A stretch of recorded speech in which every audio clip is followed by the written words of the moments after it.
France Info. Un climat social tendu, mais les Français qui prennent le train pour ces premiers départs en vacances ne s'en rendront guère compte. Voilà l'état du baromètre à la SNCF, la CGT cheminot qui appelle à une grève nationale en ce vendredi. D'autres syndicats qui déposent eux, un préavis pour la seule activité des Ouigo ce week-end. Résultat, très peu de perturbations attendues, trafic quasi normal.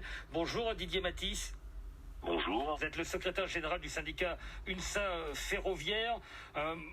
Pas le moment pour un mouvement national d'impact fort avec les départs en vacances, c'est ça ce que dit votre syndicat ? Exactement, donc l'UNSA ferroviaire ne s'est pas mis dans la grève de ce jour qui a été donc faite par la CGT pour la simple et bonne raison que c'est la reprise justement des départs et les Françaises et les Français comptent beaucoup sur le train pour s'évader après tant de mois de privation. Donc pas le moment, il n'y aura pas de perturbation pendant le week-end. Alors pour le week-end c'est différent parce qu'il y a une problématique propre à Ouigo, les trains Ouigo, mais nous sommes encore en négociation avec l'entreprise et j'espère donc pouvoir sortir par le haut et que le week-end se passe très bien pour la circulation des Ouigo et ainsi permettre à l'ensemble des voyageurs de rejoindre leur destination. Et ça on le saura dans les heures qui viennent. Exactement, on le saura en fin d'après-midi. Et vous avez bon espoir ? Les négociations avancent ? Oui, les négociations avancent et j'ai bon espoir de sortir par le haut. Pourtant, votre syndicat écrit aussi une lettre, je crois, au patron de la SNCF, Jean-Pierre Farandou, une forme d'alerte.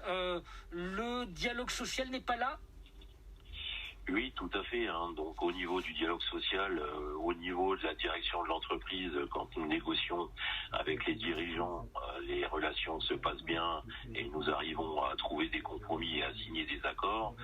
Par contre, où le problème se pose, c'est sur le dialogue social de proximité, où pratiquement ce n'est plus réalisé, car il faut faire un petit peu d'histoire pour comprendre. À la suite de la mise en place des CSE en janvier 2019, ça a entraîné la suppression des délégués du personnel, des CHSCT et des comités d'établissement. Or, aujourd'hui, à la SNCF, les CSE qui ont été mis en place ont des périmètres beaucoup trop grands et il manque des représentants de proximité pour que le dialogue social se passe au plus près du terrain. Mais ça se traduit comment ? Ça se traduit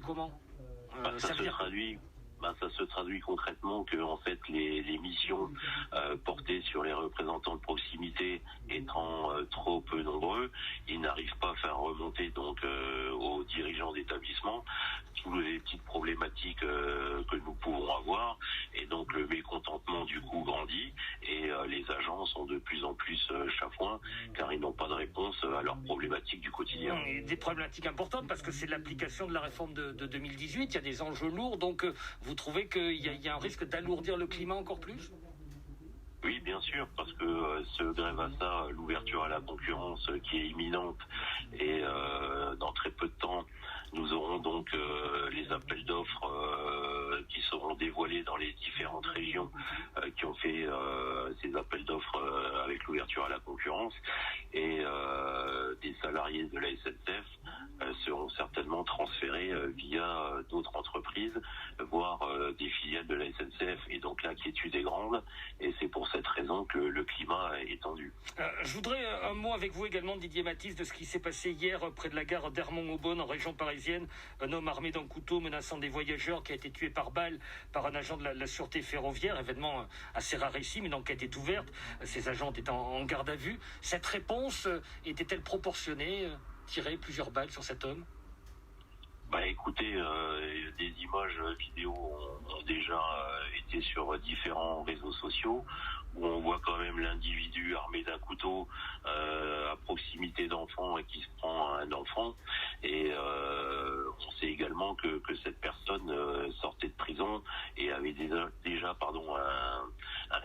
un casier judiciaire très lourd et l'UNSA ferroviaire et donc derrière les agents de la SUGE car ils ont accompli leur mission au mieux de ce qu'ils pouvaient en fonction des circonstances. Au mieux de ce qu'ils pouvaient, sont-ils justement suffisamment formés ? Est-ce à eux d'être en première ligne comme ça quand des choses arrivent ainsi ? Oui, c'est justement leur raison d'être, c'est d'être en première ligne et de pouvoir justement intervenir autant que de besoin et d'adapter donc la réponse en fonction du danger qui se présente présente face à eux.